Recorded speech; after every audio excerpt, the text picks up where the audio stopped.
tujuanku adalah K-pop idol gitu. Aku nggak pernah sebenarnya. Deg-degan ya, akhirnya pokoknya campur aduk ini gini. Perjalanan ini bukan sesuatu yang gampang karena kamu bolak-balik gagal berapa kali di New York, sempat mau nyerah, sempat mungkin secara fisik capek, secara mental juga capek, tapi ternyata tidak ada yang tidak mungkin gitu ya.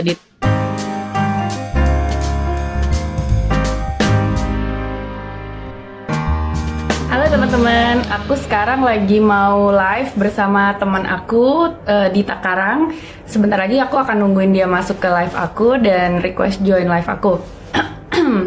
Teman-teman silahkan taruh beberapa pertanyaan yang mau ditanyain ke Dita. Nanti aku tanyain. Sementara waktu aku cek dulu ya, Dita udah siap belum nih? Hai Dita, apa kabar? Apa kabar? Oh my god. Aku masih full makeup. Kamu lagi ngapain nih Dita? Lagi di mana? Aku baru banget nyampe balik ke studio habis dari Inkigayo namanya, music broadcasting. Oh gitu, kamu lagi free, jadi kamu udah ada waktu buat aku nih ngobrol-ngobrol sama aku. Iya dong, pasti dong. Pinjam sebentar ya Ditanya. Kamu jadi sekarang jadwalnya lagi mau ngapain aja hari ini? Ini tengah-tengah lagi jadwal apa nih? Abis ini mau ngapain lagi? Habis ini nanti ada fitting, terus habis fitting masih latihan. Kan aku tiap hari kan ke music broadcasting. Anyway, selamat Idul Fitri. Lahir batin, selamat Idul Fitri semuanya. Juga yang merayakan. Kamu jadi Lebaran nggak pulang ya, Dit ya? Enggak dong. Ini lagi high season. Kan baru banget. Lagi high season ya? Kan karena kita baru aja keluar, jadi kayak sebisa mungkin biar dapat banyak exposure kan. Jadi kita muterin. Jadi jatuhnya lagi padat banget. Lumayan. Mengganggu dengan series. Dan tiap hari kan ada broadcasting lain, channel-channel lain juga kan. Jadi wawancara radio apa di TV segala macam gitu ya, Dit ya? Iya. TV belum sih, tapi radio besok ada. Dit, di sana corona kayak gimana, Dit? Pandemi ada dampaknya nggak? Mereka ada PSBB gitu nggak sih, kayak social distancing? Apakah itu mempengaruhi jadwal kamu promosi atau enggak? Sebenarnya mungkin ada yang udah tahu, ada yang belum juga. Aku harusnya debutin 26 Maret. Oke. Tapi karena di Korea kan parahnya kemarin ya, kira-kira Februari pertengahan lah gitu. Kemarin sempat parah-parahnya di situ, terus jadi kita nggak bisa ngapa-ngapain, keluar juga nggak bisa, salon nggak ada yang buka. Terus music broadcasting station juga semuanya tutup gitu kan. Kalau nggak tutup ya pokoknya jadwalnya dikurangin banget gitulah. Sebisa mungkin kan nggak kontak sama orang soalnya. Jadi waktu itu kita nggak bisa persiapan apa-apa, nggak bisa syuting video klip, nggak bisa ngapa-ngapain. Jadi akhirnya diundur. Jadi jadi 19 Mei itu. 19 Mei, dan 19 Mei sudah lebih kondusif gitu ya. Keadaannya kayak gimana sekarang? Sepi nggak acara-acara gitu atau tetap ramai? Untuk music broadcasting sih nggak boleh ada fans kan, tadinya biasanya kan boleh ada penonton kan. Ada fans. Terus kalau yang sekarang nggak boleh masuk sama sekali. Jadi cuma staff aja di sekitar situ, dan setiap masuk pasti dicek. Cuma kamera aja gitu. Jadi cuma yang boleh sama kamera doang gitu. Penyanyi sama ya manajernya, penyanyi sama staff itu aja gitu. Tapi yang jelas pengen banget sebenarnya kan ketemu secara langsung gitu kan, pasti kan lebih hype gitu. Pengen tahu apa ya reaksinya penonton kayak gimana sih gitu ya, melihat video kalian. Paling ditunggu-tunggu ya kan, buat karena pengennya perform depan orang, tapi ya. Berarti selama ini yang iya, berarti yang selama ini kalian lakukan baru melihat responnya secara ini ya, sosial media aja ya, komen dan gitu online gitu ya. So far kayak gimana, Dit? Kalau di Korea, aku kan nggak tahu bahasa Korea dan aku terus terang baru banget nih mempelajari Koreaan. Aku baru nonton drama Korea dan terus terang kalau K-pop aku belum pernah ngikutin, jadi aku harus belajar banget ya. Aku wawancara kamu, aku banyak riset dulu.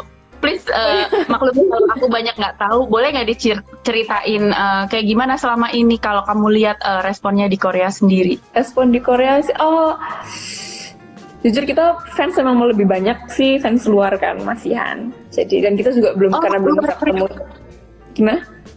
lebih banyak fans luar Korea. Iya. Oke, jadi lebih banyak dari negara apa tuh? Online macam-macam, semuanya online gitu kan. Jadi dan sekarang juga semua orang di rumah mungkin, jadi cuma bisa lihat YouTube seharian gitu. Jadi video-video kita juga kayak banyak yang ngeliat, jadi kayaknya fans luar jauh lebih banyak daripada fans Korea. Jadi kita banyaknya negara apa aja Dit kalau fans luar? Fans luar, kalau nunjukin satu apa ya? Negara ASEAN, negara apa aja, negara tetangga Korea gitu. Kadang-kadang apa Indonesia? Kalau lewat-lewat Indonesia sih pasti banyak. Terus tapi kayak kalau lihat-lihat gitu komen-komenan gitu kayak Brazil lah, ada Spanyol gitu kayak. Oh iya. Aku juga kayak ya ampun, bisa juga ya. Aku bisa bisa juga ya kita nih dilihat orang-orang mana-mana. Hebat ya kamu. Jadi mungkin buat teman-teman followers, teman-teman yang udah followers Dita maupun followers aku dan yang sekarang lagi tune in di acara live IG aku bersama Dita, aku mau share dulu nih, sebenarnya kemarin sempat ada beberapa pertanyaan juga ya Dita, kalian kenal dari mana sih? Mungkin kayak 2 tahun lalu ya Dita ya, aku sama Dita tuh ketemu di New York dan nggak banyak orang yang tahu sebenarnya aku kenal Dita tuh dari kecil. Dita masih kecil banget. Ini aku cerita dulu ya Dit ya, kamu tolong silahkan nambahin kalau misalnya ini. Jadi sebagai pembuka nih aku mau cerita dulu sebenarnya gimana sih aku tuh bisa kenal sama Dita. Jadi dulu waktu aku tahun 2008 apa 2007 gitu, aku kan syuting film Drupadi teman-teman di Jogja. Dan kalau di Jogja itu adalah kampung halamannya Dita dan ibunya Dita, keluarganya Dita, dan juga kampung halamannya manajer aku yaitu Mas Wisnu. Nah, Mas Wisnu ini adalah teman baik dengan ibunya Dita dan juga tantenya Dita, Mbak Aida, Mbak Mega, gitu, Mas Chandra. Terus habis itu pas aku syuting di Jogja, biasanya buat film 3 Doa 3 Cinta, terus Drupadi, aku tuh pasti numpang di rumahnya Mbak Aida atau Mbak Mega Katam. Dan pas lagi Drupadi tuh kalau nggak salah dulu tuh prosesnya lumayan agak panjang. Aku sempat harus nginep beberapa minggu di Jogja untuk apa ya, belajar nari di padepokannya Pak Bagong. Terus habis itu salah satu penginapan yang aku tuju adalah rumahnya Mbak Mega, which is rumahnya Dita. Jadi aku sempat jadi ini ya, jadi kayak anak kos gitu di rumahnya Dita beberapa minggu. Bener-bener pagi. Jadi sarapan kucuk gitu, sarapan sama keluarga mereka. Dulu Dita masih olahraga lah di depan. Aku lari-lari ke sekeliling rumah ya Dit ya. Pagi-pagi kamu berangkat sekolah tuh masih balet gitu ya Dit ya. Aku nunggu kamu pulang sekolah gitu. Jadi Dita waktu itu SMP ya? SMP apa SD sih Dit? 2007 aku SD. SD? Astaga, teman-teman aku Aku pernah SD juga. Jadi dulu aku ngeliat Dita tuh kayak aduh nih anak manis sekali, kerjaannya dia balet, dia dulu balerina yang disiplin sekali, tiap hari ada les balet dan les nari apa aja sih waktu itu kamu Dit? Macam-macam kan? Ballroom. Sempet juga kan aku sempet kayak nari Bali juga gitu kan. Nari Bali juga, iyalah kamu pasti harus nari Bali tuh wajib kan kalau keluarga kamu. Iya. Jadi teman-teman, ini anak memang dari SD adalah anak yang lesnya tuh berjibun. Mungkin kalau kamu lesnya 1 atau 2, kalau Dita tuh dari Senin sampai Sabtu atau sampai Minggu masih ada lesnya. Jadi aku justru yang di umur 20 berapa ya waktu itu, aku umurnya 22-23, aku baru mulai belajar nari Jawa. Aku merasa ciut dan minder sama yang punya Dita ini. Karena dia dari kecil dia udah disiplin nari dan segala macam. Jadi kayak menari itu udah sesuatu yang di luar kepalanya dia. Nah, terus sekarang yang aku nggak nyangka adalah Dita itu sekarang sukses. Sempat yang pas beberapa tahun lalu kita ketemu di New York, Dita itu lagi boleh cerita nggak sih sedikit? Waktu itu kamu di New York tuh ngapain? Apa aja pengalamannya dan apa hubungannya, dan sekarang kan kamu sekarang di Korea, itu kan berubah banget tuh. Boleh nggak ceritain sedikit mungkin buat mereka-mereka yang belum tahu perjalanan karir kamu selama ini tuh kayak gimana sih, Dit? Karena aku emang suka dance kan dari dulu. Nggak kepikiran kayak... Dulu memang cita-citanya itu, Dit. Mungkin boleh diceritain dulu tuh. Awalnya dulunya kamu maunya kemana tuh, Dit? Mulai kepikiran kayak, wah kayaknya I have to do this for the rest of my life gitu kan. Itu mungkin kira-kira SMA. Karena SMA kan harus kuliah kan. Jadi karena aku harus decide gitu, aku maunya apa gitu kan. Jadi SMA itu aku mulai mikir kayaknya dance, bukan cuma dance tapi kayak apa ya, performing gitu. Performing in general tau kayak setiap aku perform tuh kayak ada adrenaline rush gitu kan ya, tapi yang aku seneng banget gitu loh, yang kayak nggak bisa diganti nama apapun. Jadi kayak habis turun panggung tuh kayak rasanya tuh kayak the best feeling ever gitu kan. Jadi kayak wah kayak natural high gitu. Kayaknya kayak I want to do this for the rest of my life gitu, kayak for my career lah paling nggak gitu. Itu SMA. Terus tapi dari SD aku emang udah suka kayak balet gitu-gitu kan, ikut, dan aku yang minta gitu loh sama mama, kayak aku yang minta sama mama sama Aji sama orang tua aku gitu, kayak boleh nggak les ini, boleh nggak les ini gitu kan. Terus SMP aku baru kayak into K-pop tuh SMP, karena ada yang namanya cover dance gitu-gitu kan. Kamu dulu pertama kali suka apa? 21. 21, oke. Jadi aku cover 21 sama teman-teman aku. Terus ikut lomba gini-gini kan. Terus aku mulai to get the taste of kayak ini, kalau aku K-pop kayak gini nih feelingnya gitu kan, karena lagunya segala macam gitu kan. Kostum-kostumnya juga. Terus habis itu kayak asik juga ya. Aku udah di SMP itu aku kayak I'm into K-pop lah. Gitu. Tapi kayak aku nggak pernah kepikiran aku kayak tujuanku adalah K-pop idol gitu, aku nggak pernah sebenarnya. Cuma terus SMA gitu-gitu aku kayak performing, aku pengen perform lah pokoknya intinya. Jadi kayak tapi kan gimana ya, untuk keluarga juga mungkin kayak performing for your kerjaan gitu, kayak jadi performer mungkin kerjaan itu bukan cuma sampingan atau hobi gitu, you know. Bisa jadi kayak gitu kan. Tapi kayak ya mereka juga tahu betapa enjoynya aku kalau aku perform segala macam. Jadi aku kayak aku harus ngomong nih, this is my life gitu kan. Jadi kayak aku harus ngomong kayak this is what I want and I can take responsibility gitu loh. Kayak aku mau take responsibility untuk apa ya, untuk to have this gitu loh, untuk jadi performer gitu. Jadi bener-bener aku ngobrol sama orang tua akhirnya, dan nggak cuma itu juga, kayak aku nyari lah pokoknya gimana caranya biar bisa dapat beasiswa lah, apalah pokoknya gimana caranya biar lancar lah jalannya biar dibolehin gitu kan. Jadi sempat ke arah Broadway dulu apa gimana tuh jadinya? Gimana? Jadi sempat mengarahkan fokus ke Broadway dulu apa gimana tuh, to be a performer gitu? To be a performer waktu itu aku daftarnya juga nggak cuma sekolah Broadway kok. Jadi kayak karena aku base-nya dance kan, jadi aku daftarnya di sekolah di AMDA itu, dia musical school tapi ada jurusan dance gitu. Jadi dance theater namanya. Jadi kamu ke AMDA dulu. AMDA jurusan. Aku ada beberapa sekolah, tapi yang emang aku yang paling pengen AMDA kan. Jadi waktu itu keterima aku langsung. Jadi AMDA tuh berapa tahun kemarin tuh waktu itu?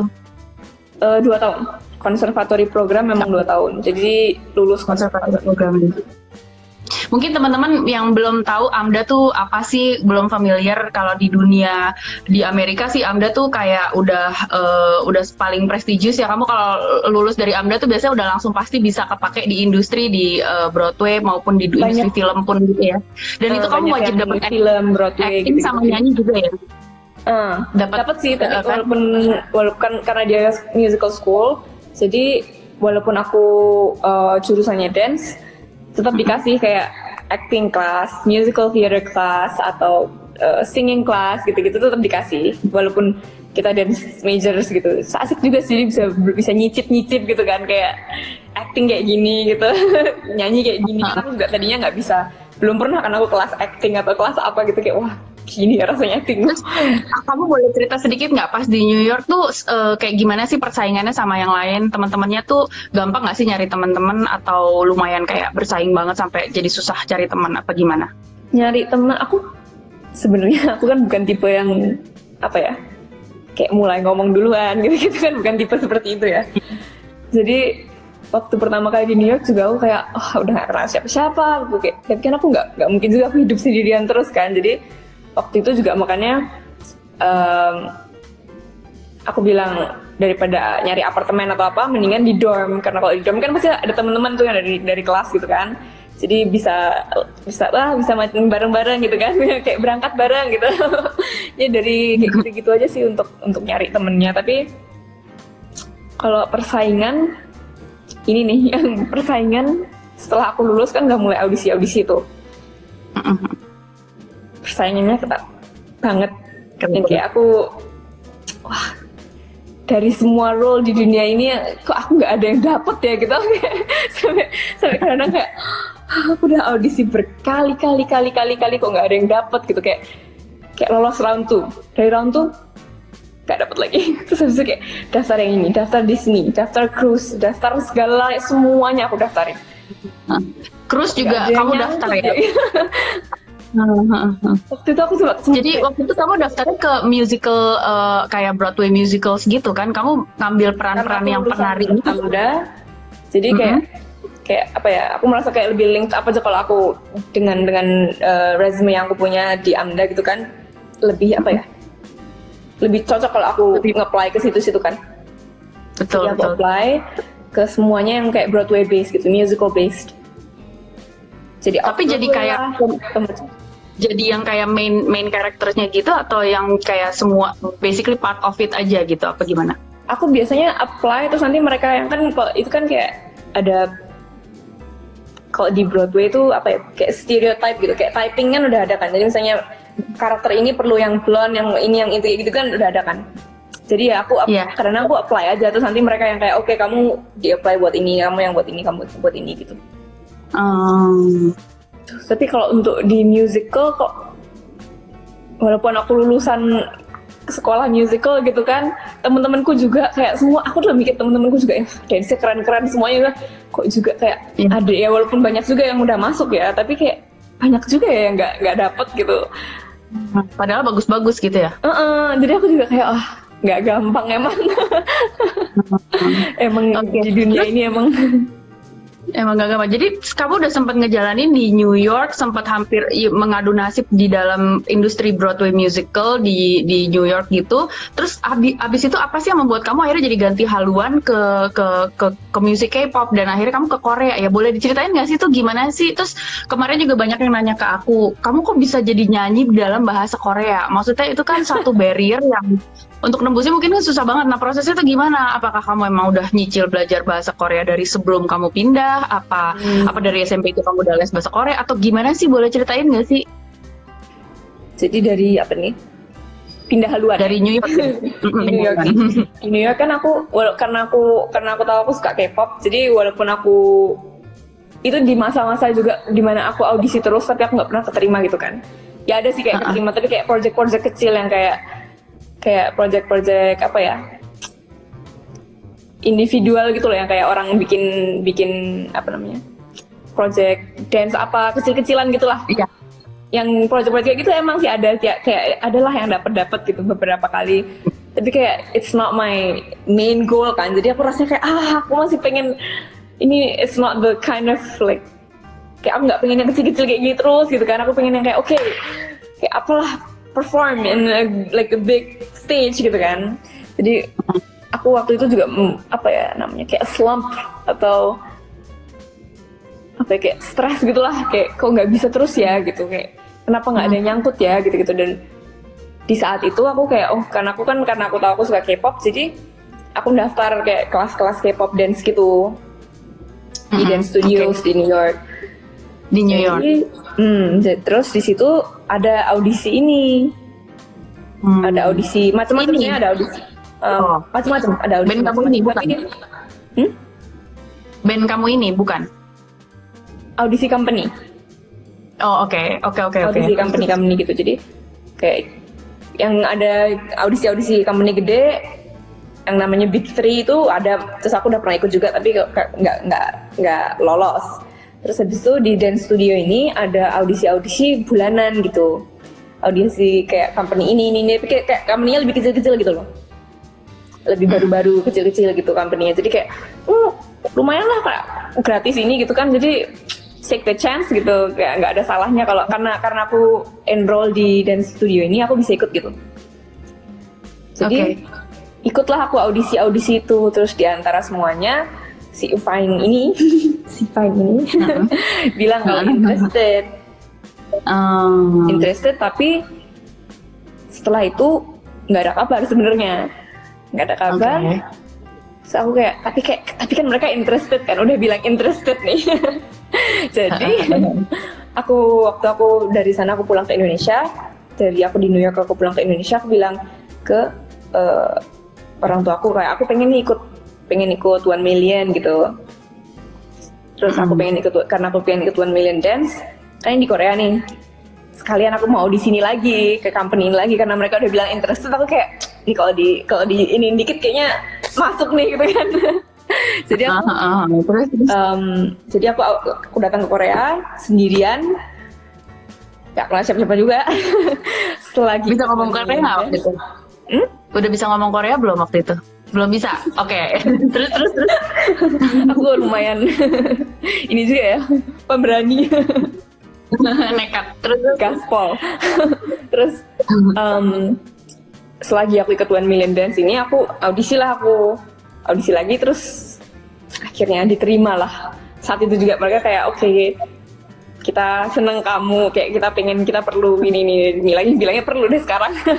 Kayak kita perlu ini. Saya kayak oke, akhirnya masuklah, aku keterima. Terus aku mulai training. Aku juga mulai les bahasa. Di sini setiap hari aku les bahasa. Terus aku tahu kayak karena bahasa kan, karena aku pengennya debut di sini, aku harus bisa bahasa Korea dong. Masa kayak aku datang ke negara orang, aku cuma pengen debut aja, nggak bisa ini itu gitu kan. Nggak bisa gitu kan.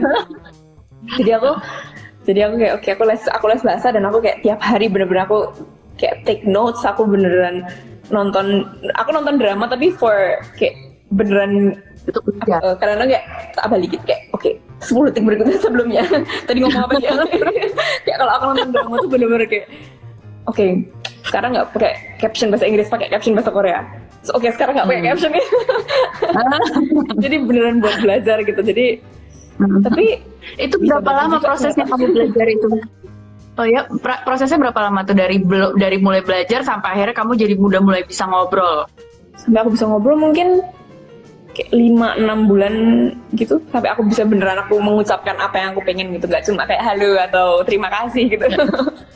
Mungkin kayak 5-6 bulan atau tapi itu jalan terus ya sampai sekarang juga, karena aku kayak mau ngomong apa gitu gak keluar, kayak udahlah nggak usah. Sampai sekarang aku jadi gitu sebenarnya.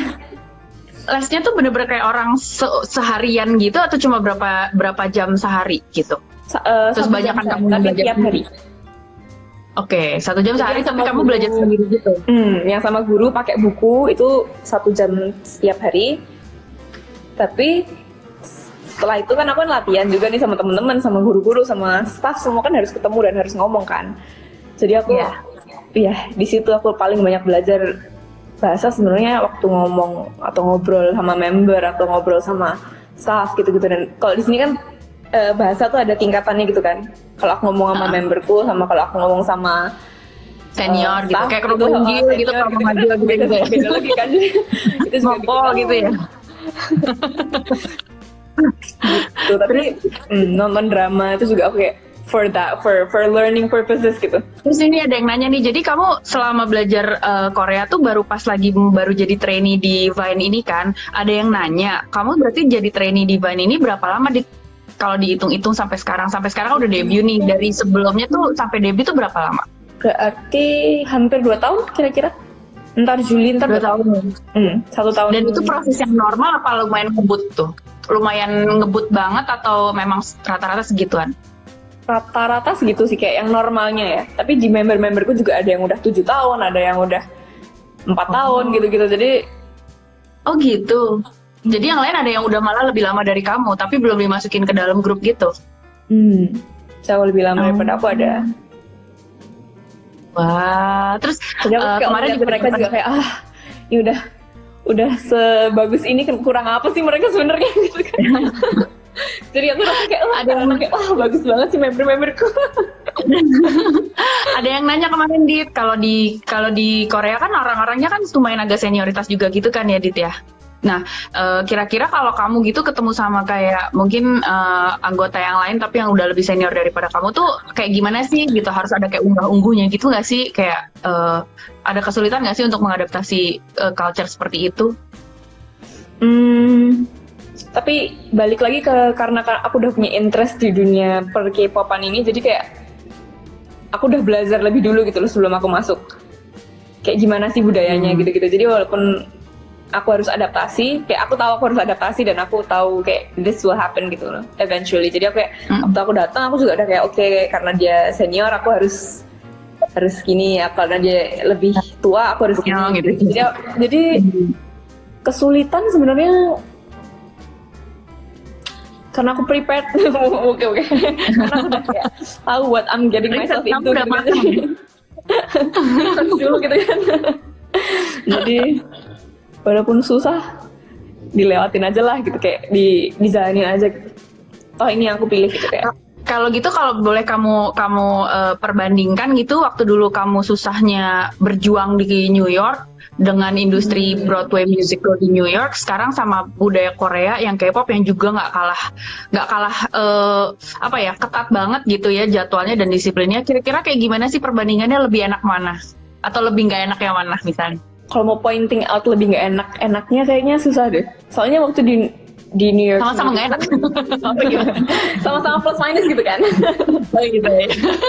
Kalau di New York kan emang lebih santai gini tapi aku tahu kayak apa ya, untuk aku untuk aku tuh kayak presentasi aku dapat role yang gede gitu tuh nggak banyak gitu loh. Itu minusnya, tapi plusnya orang-orang kerja tuh kayak ya senioritas gitu kan nggak ada kan. Iya. Jadi kalau di sini malah ada banget. Kalau di sini aku tahu kayak oke, aku kayak I can work myself to fit the apa ya, kayak standards lah gitu. Kalau di sini, jadi itu plusnya, tapi ya minusnya pasti ada juga. Beberapa. Ada pertanyaan yang sebenarnya menarik nih. Kita kan dari fans-fans di Indonesia kan ngelihatnya dari luar kan. Maksudnya kita nggak tahu gimana sih beratnya secara buat mental ya, buat psikologis seorang personil yang menjalani disiplin trainee sampai akhirnya punya debut gitu di industri Korea. Industri Korea itu kan baik K-popnya maupun K-dramanya tuh sama-sama disiplin gitu, dan itu menyangkut banyaknya perusahaan yang mungkin investasinya juga sangat besar gitu loh. Jadi kayak pressure dan beban disiplinnya juga besar sekali. Kan kita juga pernah tahu ada beberapa bintang yang mungkin ada yang sampai terpengaruh secara psikologis. Pendapat kamu kayak gimana, Dit? Kamu sebagai orang yang juga pendatang gitu ya dari Indonesia yang mungkin pasti banyak beradaptasi, ada ketakutan nggak sih? Terus kira-kira bagaimana semangat kamu untuk menghadapi kemungkinan-kemungkinan yang mungkin paling jelek yang bisa dihadapin gitu loh, secara pressure psikologis gitu loh. Kira-kira seberapa siap sih kamu gitu? Menurut aku bener kayak capeknya tuh bener karena kayak, dan yang aku merasakan, aku juga udah ngedance dari dulu, aku kira aku bakalan capek fisik. Ternyata capek mentalnya lebih banyak. Oh gitu. Iya, jadi tapi di hati ya. Gimana dong? Aku juga nyadar kayak it's important to have someone to talk to. Dan aku kayak punya member, karena aku di sini nggak terlalu kenal siapa-siapa kan. Jadi aku pasti ngobrol-ngobrolin juga sama memberku, kayak apalagi yang udah lama gitu kan training di sini, kayak ini emang biasa nggak sih kalau aku ngerasa kayak gini, kayak aku ngerasa aku udah training tapi kayak tiap hari kayak aku ngelakuin hal yang sama terus capek doang, tapi kayak nggak nambah kayak segitu aja gitu loh rasanya. Tapi ini bener nggak sih gitu. Terus waktu training dulu juga kenapa nggak debut kayak nggak ada kepastian gitu, jadi kita kayak capek apa ya, daripada capek. Belum kelihatan hilalnya apa debutnya gitu ya kayak gitu. Tapi sekarang udah debut dong. Iya, tapi sekarang bagian capek yang itu udah pas. Oke. Terus kira-kira ada nggak sih input mungkin dari coach apa dari trainernya yang mungkin sesuatu yang mungkin kamu sempat nggak siap gitu hadapin? Ada nggak sih kayak proses itu? Terus mungkin sekarang kamu udah lebih ngerti gitu gimana hadapinnya? Atau jangan-jangan selama ini karena kamu selama ini nari, kamu emang udah biasa banget, dapat input seperti itu gitu, input-input yang agak keras atau mungkin yang lebih kan soalnya kamu nari dan perform kan menggunakan banyak fisik kamu kan, jadi orang mungkin ngasih masukan yang mungkin kok jadinya kok fisik doang gitu loh. Pernah nggak sih kerasa kok aduh kok secara personal kok gue kena ya gitu, apa gimana, kayak gimana, ada cerita nggak Dit kayak gitu? Kalau untuk nyanyinya, aku emang aku kadang-kadang aku minta dikasih input karena aku kan emang bukan base-nya kan nggak nyanyi. Jadi baru belajar apalagi bahasa ya. Korea lagi gitu kan. Jadi waktu kemarin persiapan recording segala macam juga aku kayak sampai sama teman-teman Korea aku kayak ini udah bener belum, tapi ini jelas nggak, ini udah kayak orang Korea belum kalau aku ngomong kayak gini. Jadi kalau untuk nyanyi Tapi emang sebelum aku lanjutin, aku boleh nggak, sorry aku potong dikit, teman-teman, I have to say kemarin pas aku lihat video klip kamu yang debut itu kan kamu nyanyi ada berapa verse tuh bagiannya kamu doang solo.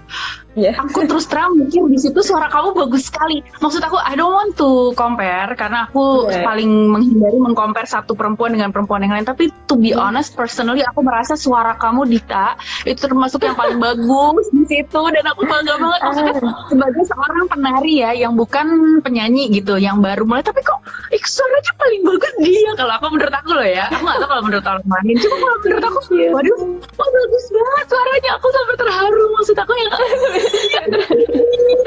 wah ini ada katanya ada Kak Jerome katanya ikut komen. Waduh, Kak Jerome jangan-jangan fansnya ini juga nih. Girl band K-pop Korea. Kok gitu sih kamu jadi suaranya bagus banget gitu, Dit? Menurut aku kamu keren banget loh suara kamu. Maksudnya teman kamu kan emang ada yang jago solo yang suaranya tinggi-tinggi tuh. Tapi kalau kamu tapi artikulasi suara kamu tuh menurut aku asik banget karakternya, dan aku tuh cukup Indonesia direpresentasikan, diwakilkan oleh satu keluarga. Kan udah kamu dan saya aku bakalan dapet suaranya juga paling keren banget. Aku tuh kayak bagus sekali, waktunya dunia melihat anak Indonesia, anak ini membanggakan. Gimana sih kamu gimana? Aku bilang sih kamu paling bagus suaranya. Well, how do you feel about your own voice setelah akhirnya kamu nyoba jadi penyanyi ya?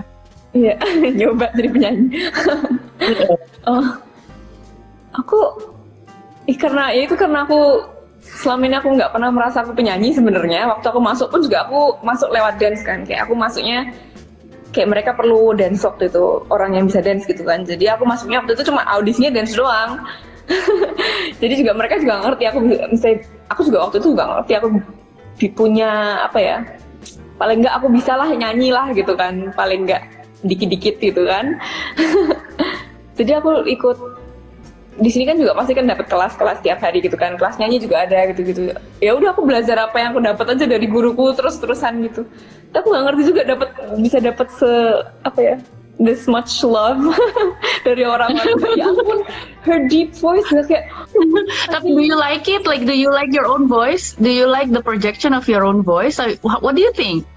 I mean, you should feel good or you should feel I still wanna improve gitu. What do you think? Kalau aku bilang sih suara kamu bagus sekali.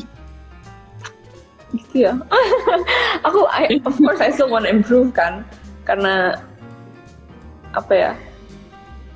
of course I have a lot of punya banyak space untuk improvement karena aku baru banget nyanyi juga baru ini kan nyoba nyicip gitu kan. Jadi aku masih punya banyak space for improvement sih I think. Tapi untuk lagu ini for real I did the best I can. Dan itu cepet banget. Aku ingat waktu aku latihan lagu ini aku kayak wah, ini aku nge-rap juga nih lama-lama. Kenapa? Korea dan cepet banget gitu. Oh iya sih, soalnya itunya udah bahasa Korea tuh habis itu ngomongnya cepet banget gitu ya. Part yang itu emang lumayan kayak cepet banget gitu. Iya. Bagian verse itu.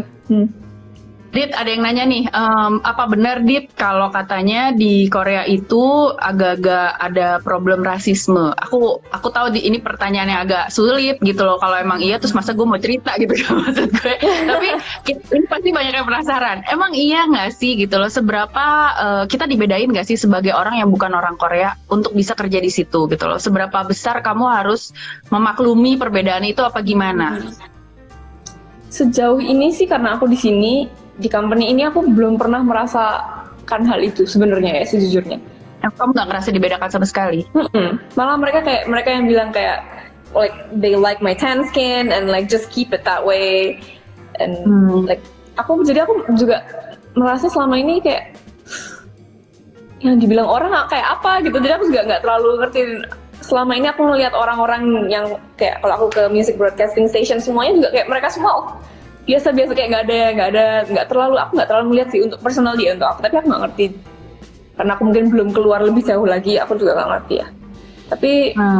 Tapi mungkin selama kamu bisa ngomong bahasa Korea, ya mungkin selama kamu bisa ngomong bahasa Korea, kamu jadi merasa nggak punya problem untuk berkomunikasi ataupun mengemukakan pendapat kali ya. Jadi kalaupun ada disegugum, kamu juga bisa argumen dengan baik karena kamu juga udah menguasai bahasa mereka dengan baik gitu kali ya. Mungkin jadi gitu, kuncinya bahasa, teman-teman.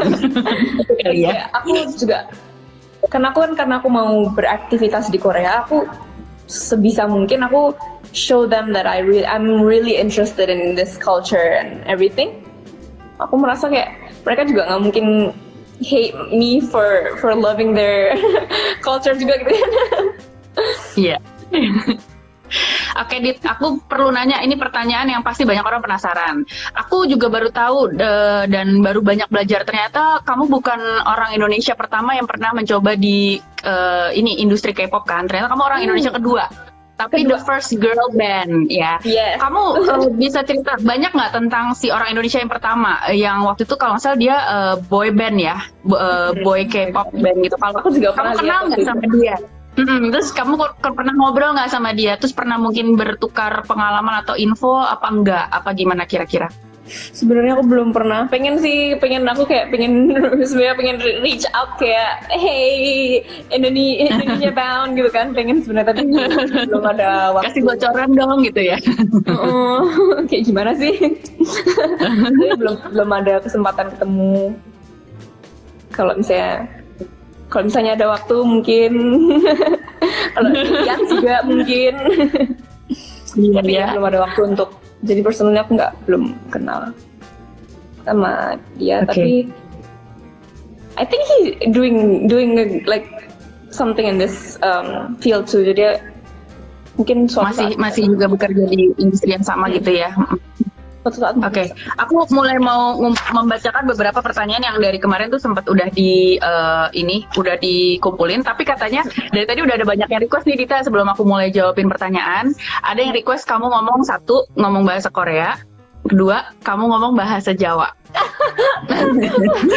Ini banyak yang kangen nih, mungkin teman-teman di Jogja dulu masih inget gak bahasa Jawa? Kalau bahasa Indonesia dari tadi udah ngobrol sama aku bahasa Indonesia dong ya. Mungkin kamu boleh nggak cerita tentang pengalaman kamu di sini pakai bahasa Jawa kamu, terus habis itu cerita juga ke mungkin fans-fans yang dari Spanyol yang nggak bisa bahasa Korea dan nggak bisa bahasa Jawa dan nggak bisa bahasa Indonesia, mungkin dalam bahasa Inggris. Kemudian terakhir mungkin say something kepada fans-fans Indonesia dalam bahasa Korea. Nah, enak kan ngerjain Dita? Aku seneng. Wah, jadi dari mana dulu tadi? Dari bahasa Bali mungkin, bahasa Bali inget nggak? Kalau bahasa Bali bisa bahasanya Aji. Nggak inget. Tadi kalau manggil bapaknya Aji manggilnya ya. Aji, masih sampai sekarang manggilnya Aji. Tapi sebenarnya ada cerita lucu waktu aku bikin iklan buat one of the music stations gitu kan, ada music stations, aplikasi music station gitu kan. Aku bikin iklan bikin video, aku nggak bisa monitor kan suara gue apa. Terus waktu keluar aku tonton, waduh medok banget nih. Aku sampai kaget banget. Kayak ya ampun, video nyanyi Korea kok bisa medok, gimana caranya? Bukan nyanyi Korea, itu kayak aku bikin video promotion pakai bahasa Indonesia. Oh. Terus aku karena aku nggak bisa monitor, jadi kayak ya udah selesai, oke, cut, udah kita balik gitu kan. Terus waktu keluar beberapa hari yang lalu, aku kaget banget loh, aku sorry kayak gitu. Lucu banget sih. That's why we still love you. Dimulai dari bahasa Jawa. Cerita tentang pengalaman rasanya kayak gimana sih? Oh ya, ada yang nanya jadwalnya dibatasin nggak? Mungkin kamu bisa cerita apakah jadwalnya dibatasi sehari-hari dengan bahasa Jawa Jogja. Oh my god. Pasti aku teman SD-mu apa teman les baletmu dulu di Jogja, jadi kamu cerita ke aku bahasa sehari-hari Jogja. pakai bahasa Jawanya boleh sedikit aja nggak? Boleh. Sedikit aja. Ayo dong ngomong aja apa kayak gitu. Saiki wes debut karo kanca-kancaku ning Secret Number. Piye perasaane? Piye perasaane? Yo seneng, campur aduk Pak. Seneng yo, heeh. Deg-degan. Deg-degan yo, heeh. Akeh lah pokoknya campur aduk ning kene. Ning kene Campur aduk. iki. Aduh lucu banget sih gemes. You are still you are still Dita yang aku tahu dari zaman dulu. Oke, sekarang mau cerita apa sama mungkin fans-fans yang berbahasa Inggris, mungkin yang fans dari Brazil atau dari Spanyol, nggak tahu ya, mungkin ada yang nonton kamu sekarang, mau ngomong apa kira-kira tentang debut kamu ini? Atau mungkin teman-teman New York kamu yang dulu kenal kamu yang mungkin ikut karir kamu, apa kabar sama gitu dong. Hi everyone. Now I've debuted with Secret Number, and I know it's like we have like tight schedule, so we can't like always talk to you guys, but we really want to. So that's why we always like keep you guys updated with everything. And I hope to see you all soon, like in person, as soon as possible. And yeah, just keep streaming our videos, our contents, and like our music videos, and just keep updated with our stuff. And we'll see you guys soon. Terus mungkin terakhir nih request ngomong bahasa Korea karena kita semua pada amazed dan terpesona banget sama kehebatan kamu berbahasa Korea dan nyanyi dalam bahasa Korea dengan selus itu, sefasih itu, dengan logat yang Korea banget. Tadi aku kalau nggak salah aku ngelihat denger dia ngomong Jawa aja kayak ada bahasa Korea aja gitu, kayak ada kayak karena gitu kan, kayak Korea. Ngomong bahasa Inggris atau ngomong bahasa Indonesia gitu, karena kayak nggak keluar gitu, karena mau ngomong apa tuh nggak keluar gitu loh. Karena kebanyakan, karena setiap hari kan ngomong bahasa Korea, jadi kayak otaknya lagi error gitu loh, karena kayak memproses sound gitu. Word not sound, terus kayak keluar cuma bahasa Korea. Oke. Tapi kamu kalau wawancara gitu berarti di sana bahasa Korea atau bahasa Inggris jawabnya? Kalau wawancara sama orang Korea sama music broadcasting Korea pakai bahasa Korea. Pakai bahasa Korea. Wow, sudah selancar itu. Boleh dong dibagi ke kita. Anggap aja salah satu media Korea yang bagaimana Oni Dita perasaannya telah menjadi salah satu bagian dari sebuah band K-pop yang memiliki debut, dan kamu bukan orang Korea ya. Gimana rasanya kerja di Korea sebagai orang yang bukan dari Korea? 네, 안녕하세요. 디타입니다. 저는 첫 데뷔한 인도네시아 걸그룹 멤버인데요. 너무 기쁘고 너무 떨리고 너무 떨리지만 또 설레고, 그래서 앞으로 무슨 좋은 일 더 많았으면 좋겠고, 우리 시크릿 넘버 많이 사랑해 주시고 많이 응원해 주세요. 감사합니다. Aku terharu. ngomong apa ya? Tadi aku ngomong apa? Aku terharu sekali adik aku ini. Astaga, teman-teman lagi nonton drama Korea kan? Aku udah kayak aku lagi kayak serasa nonton kamu lagi drama nonton Korea enggak? Ya, emang kamu punya waktu untuk nonton drama Korea? Emang bukan jadwal kamu padat banget ya? Ini semenjak aku debut aku belum nonton. Aku kan nonton The World of the Married Couple kan. Itu yang 2 episode terakhir tak tunggu-tunggu pengen nonton, tapi kayak aduh kapan, tidur aja nggak sempet. Jadi belum sempet. Kemarin kan aku kan ngobrol-ngobrol, aku kan WhatsAppan sama kakakmu ya kan, terus habis itu aku halo-halo sama mamahmu Mbak Mega. Jadi teman-teman, Mbak Mega ini kan produksi tegel kunci yang aku suka banget. Jadi di rumahku dulu pas aku bangun, aku pesen sama Mbak Mega, aku pengen pesen tegel kunci, dan Mbak Mega bilang katanya gila, jadwalnya Dita itu gila gitu. Jadi dan mereka kan pasti kan cuma dengar dari kamu kan. Boleh nggak sih cerita ke kita sedikit aja tentang jadwal kamu sehari itu kayak apa sih? Misalnya bangun pagi jam berapa? Terus ngapain? Terus sampai kamu tidur tuh ngapain aja urutannya? Boleh cerita nggak ke kita? Kalau pagi nih bangun jam berapa? Pagi bangun jam 3. Jam 3 pagi. Jam 3 pagi. Jam 3 ngapain? Pagi bangun. ke salon. Sahur. Sahur. Salon. Salon. Make up. Salon. Itu tiap Iya. hari. Selama aku debut nih tiap hari jam 3 atau jam 4 gitu. Besok sih jam 4, jadi bisa tidur dikit. Oke. Ke salon tuh berapa lama? Itu makeup sama rambut? Makeup sama rambut. Kan kita berlima, jadi gantian gitu yang make upin sama yang ini rambut kan gantian. Jadi Salonnya jam di 3, mana? Selalu di tempat yang sama atau di kantor? tempat yang Apa di... Selalu di tempat Oke. dekat sini tapi. Salonnya dekat sini. Oke. Jam 3 bangun, terus mandi Aku lah, juga ini kasih siap-siap. sama orang salonnya. Tiap Iya, hari sebenarnya bangun kayak kita datang kita kayak halo gitu, mereka juga kayak datang kayak halo. Masih apa gitu. Terus mandi di situ? Apa udah mandi terus makeup di situ? Bangun terus habis aku mandi dulu segala macam, siap-siap, terus aku ke salon, make up, hairdo, terus biasanya 3 jaman gitu make up hairdo untuk berlima kan. Terus habis itu aku ke music broadcasting building itu, which is biasanya 1 jaman karena nggak di daerah sini kan, semua music broadcasting station gitu-gitu semuanya di daerah, 1 jaman dari sini gitu. Jadi aku ke sana, terus habis itu di sana standby dulu, biasanya standby lah, terus cek inilah apa ya lah, dibetul-betulin lah make upnya, kostum segala macam, benerin ini itu. Terus habis itu aku ini juga tergantung kita dapetnya jam berapa. Kadang-kadang pre-recording, kadang-kadang enggak gitu kan. Kalau biasanya kan karena kita baru debut kan pengen ada set-setnya tuh yang cantik-cantikan di belakang itu kayak backgroundnya Oh iya, kan. iya. Biar bisa ditulisnya sekian number gitu. Jadi Ada yang bilang jam 3 ke salon kayak mau mantenan ya, kayak mau akad katanya gitu jam 3 kan. Kayak kamu pakai pengantin kayak besok gini setiap hari tapi digondeng jam 5 pagi. tapi makeup jam 3 itu sampai malam gitu, Dit.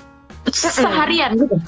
seharian Ya sampai ampun, itu kulit berarti kuat juga ya, nafas gimana tuh? Terus. habis kadang-kadang ada pre-recording, kadang-kadang enggak. Terus kita pokoknya seharian itu di situ di building itu, dan kita harus stay di situ sampai ditayangin, sampai endingnya itu kan ada kan yang kayak di chart itu 1, 2, 3, 4, 5 yang juara 1 siapa gitu kan, kita harus di situ sampai ending. Jadi kita nunggu. Itu kira-kira udah jam berapa tuh? Itu Beda-beda sebenarnya, yang kayak hari ini tadi selesai jam 5 kayaknya, endingnya jam 5. Oke. Jam 5. Kamu Jadi sekarang lagi jam berapa sih? sekarang hampir jam 7. Jam 6.05. Oh, oke.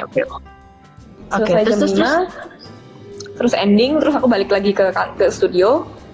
Terus karena besoknya kan kita harus perform lagi, jadi latihan gitu-gitu juga ada. Jadi aku balik, terus aku dikasih break makan.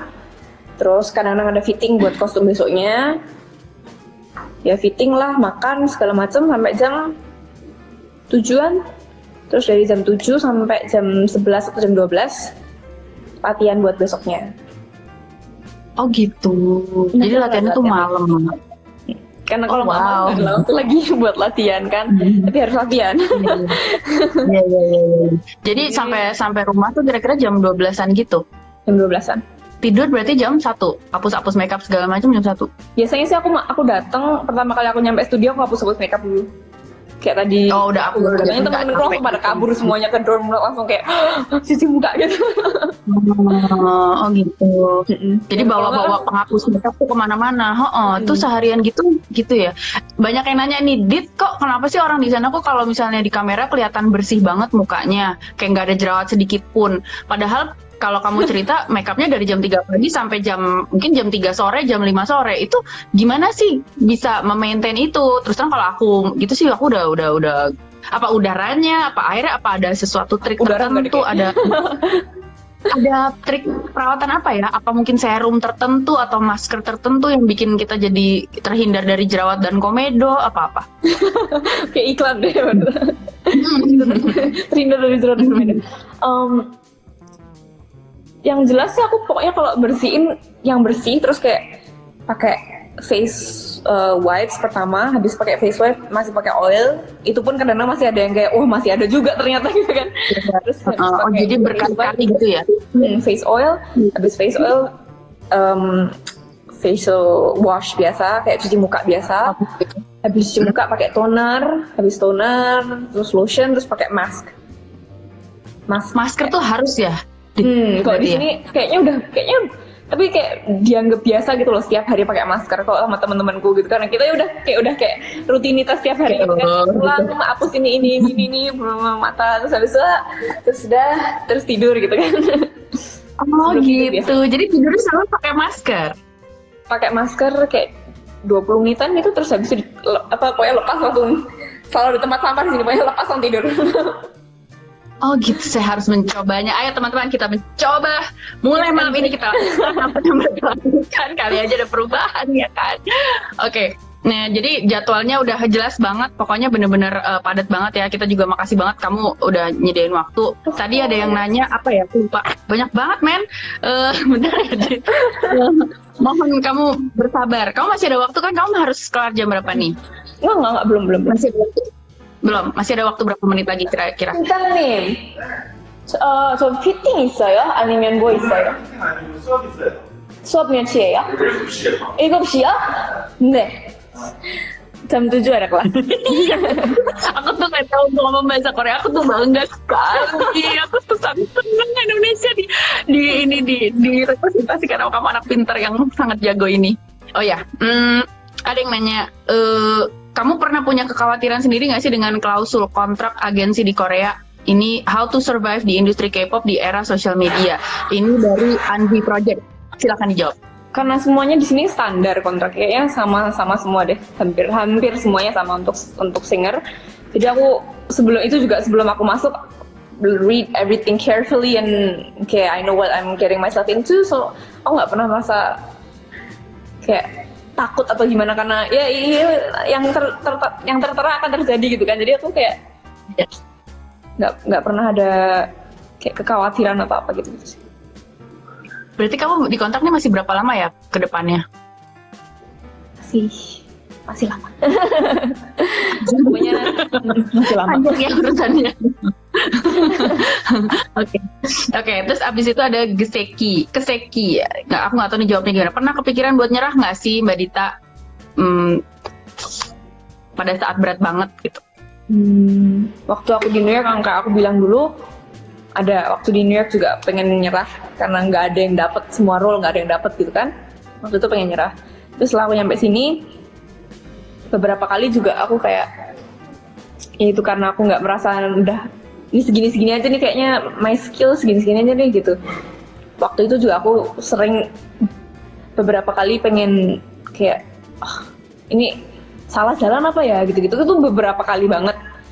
Tapi sering banget. Jadi tapi aku ngobrol akhirnya aku juga ngobrol sama teman-temanku juga gimana sih kamu caranya gimana yang udah 7 tahun yang udah 5 tahun gitu kayak kamu hebat banget kok bisa gitu gimana kayak ya ngobrol lah saling sharing gitu terus aku juga kayak bener juga sih endingnya tuh aku yang milih ini aku kayak this is my responsibility, this is what I want, I know kalau nggak ini kalau misalnya bisa aku disuruh kasih pilihan lagi kayak I will choose the same thing. It's nggak ada gunanya aku sekarang kayak nyerah, ntar kalau aku nyesel malahan kalau aku harus ngerjain yang lain kayak wah dulu kalau aku nggak nyerah gimana ya gitu. Aku You really know what you want. Sih. This is what I want. So aku sangat bangga sama kamu. Nah, aku juga sempet sebel banget Dit, aku tuh denger ada beberapa netizen tuh komentarnya kesannya ya iyalah Dita Karang bisa berhasil di Korea sana, dia kan di Jogja itu anak orang kaya gitu loh, orang tuanya pengusaha, tentu saja dia bisa gampang banget dia lah pasti mencapai mimpi ke New York, ke Broadway, terus habis itu sekarang ke Korea. Kesannya kok kayak mereka ngomongnya gampang banget ya Dita. Aku tuh gimana ya Dita, mungkin kamu bisa nggak menceritakan dari kata-katamu sendiri, padahal dari tadi aja kamu nyeritain ke aku udah jelas banget aku menangkap bahwa perjalanan ini bukan sesuatu yang gampang karena kamu bolak-balik gagal berapa kali di New York, sempat mau nyerah, sempat mungkin secara fisik capek, secara mental juga capek, tapi ternyata tidak ada yang tidak mungkin gitu ya.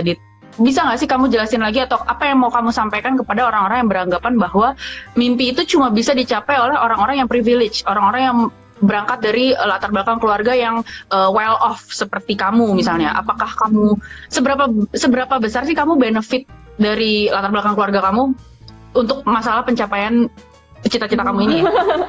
Aku sih nggak pernah merasa kayak aku karena punya duit pakai ini gitu kan. No, aku juga waktu aku kuliah aku benar-benar karena aku tahu ini bukan yang nggak normal ya, tapi apa ya, karena ini bukan jalan yang normal gitu. Waktu itu aku juga kayak yang populer gitu ya, yang mainstream gitu ya. Jadi aku sebelum aku milih itu juga aku benar-benar bilang kayak oke, kita harus sit and talk sama orang tua, sama mama sama Aji, aku pokoknya we have to talk about this and my future, and kayak aku bilang aku bisa apply untuk beasiswa, akhirnya dapat juga walaupun nggak full, tapi kayak of course mereka juga ngelihat mungkin kamu dapat beasiswa ya Dit? Berapa persen Dit? Itu lumayan banget tuh kamu meringankan beban orang tuamu. Jadi orang tua kamu nggak bisa ngomel-ngomel karena kamu dapat beasiswa. Itu juga. Kalau boleh tahu orang tua kamu tuh waktu itu pengennya kamu mau ngambil apa sih Dit? Walaupun mereka tahu kamu suka nari ya, tapi sebenarnya yang mereka bayangkan tuh kamu ngambil apa sebaiknya gitu loh. Kalau kamu kan tetap kekeh nari dan performing gitu ya. Aku nggak ngerti juga sih, mereka pengennya aku ngapain, cuma aku pokoknya bilang aku pengennya ini. Aku sempat daftar juga coba yang kayak performing arts management. Oke. Jadi lebih di manajemen juga. Mau daftar itu, tapi akunya sebenarnya itu bukan aku mau, tapi waktu itu juga dari orang tua kayak itu tuh bagus tuh, jadi kayaknya mungkin kan itu lebih mau normal, agak di sana manajemen gitu ya kayaknya ya. Bukan karena itu mungkin agak lebih normal dan promising gitu, jadi mungkin itu yang waktu itu mereka mungkin kayak itu aja atau gimana gitu. Tapi akunya kekeh sih. Oke. Terus apa sih sejauh apa sih emang kamu terbantu dengan latar belakang keluarga kamu yang seperti itu? Emangnya kamu banyak dibantu secara finansial? Maksudnya kan orang tuh banyak mikir ya iyalah gampang gitu. Padahal kan kamu juga usaha sendiri kan, lebih banyak kan kamu ceker-ceker nyari duit sendiri kan daripada kamu di support sama orang tua kamu kan. Maksudnya secara uang jajan support dan uang saku gitu aku rasain dari orang tua tuh support mental menurutku, bukan it's not financial, karena di sini juga aku bilang sama company I wanna live by myself, jadi aku kayak semuanya dari aku, dari orang tua, pokoknya aku nggak nerima apa-apa semenjak aku datang ke sini gitu. Jadi aku kayak kalau dibilang aku financially kayak dibantu untuk ini juga kayaknya it's not right. Enggak ya? No. Nggak fair banget. Nggak fair. Let's not judge orang yang sukses. Iyalah dia sukses karena dia privilege. Salah besar. Ini semua hard work dan kegigihan mental ya. Oke, aku tahu kamu kayaknya udah banyak yang ngingetin nih. Bentar lagi kamu udah ada latihan ya jam 7 ya. Ini bentar lagi mau jam 7 ya. Thank you. 2 pertanyaan lagi. Terakhir, kamu paling deket sama anggota band kamu siapa? Boleh nggak kamu ceritain tentang teman-teman kamu? Itu dulu sih. Sebisa aku lupa. Ya udah itu dulu aja. Oh iya, sama udah ada panggilan buat fandomnya nggak? Apa buat fansnya udah ada sebutannya nggak? Fandomnya belum ada. Itu yang pertama, fandomnya belum ada, maaf. Tapi kalian bisa terus kasih ide-ide, boleh kasih terus ide-idenya ke company. Tapi untuk members, kayak semuanya kita semua deket sih. Jadi kayak nggak ada yang paling deket gitu nggak ada sih. Apalagi karena aku kan datang terus aku kayak pengen belajar, pengen punya temen gitu, karena aku nggak punya temen lain gitu kan. Temen-temenku cuma member doang kan, jadi aku kayak semuanya aku deketin satu-satu gitu. Terus tapi mungkin kayak sama Denis aku karena satu kamar deket, sama sini juga karena bisa bahasa Inggris kan sama-sama, jadi kadang kayak kalau lagi stres gak bisa ngomong bahasa Korea yang kayak lebih dalam gitu, aku ngomongnya bahasa Inggris sama mereka gitu. Quality talk lah ya. We are so glad that you have somebody to talk to. Walaupun kamu di sana tantangannya besar sekali dan berat sekali yang kamu lakukan hari-hari, tapi you have a family of your own at least. Thank you. Thank Kalau you udah ngasih waktu juga. Diingetin jam 7, ditanya jangan sampai telat kelas. Iya, tenang aja nggak bakal dimarahin. Saja NIM-nya bilangin makasih banget udah dipinjem, ditanya terima kasih banget buat manajemen Dita. Teman-teman kalau memang ada pertanyaan nanti mungkin bisa di DM aja kali, aku akan save IG live ini. Thank you banget Dita. We love you. Thank you juga Kita semua doain. dikasih waktu aku buat ada di sini. Kita semua bangga sama kamu Dita, kita semua doain kamu. Jangan ngerasa sendirian karena kita semua di Indonesia semua ngedoain kamu and we are so proud of you. Indonesia Aku selalu merasa bersyukur aku punya orang-orang ini. Aku udah mau nangis kayaknya lepas anak pergi. I love you, sampai ketemu ya. Kalau aku main-main ke Seoul nanti kita ketemu, mudah-mudahan ada waktunya ya. Kalau nggak jadwalnya heboh banget. Bye bye Dita.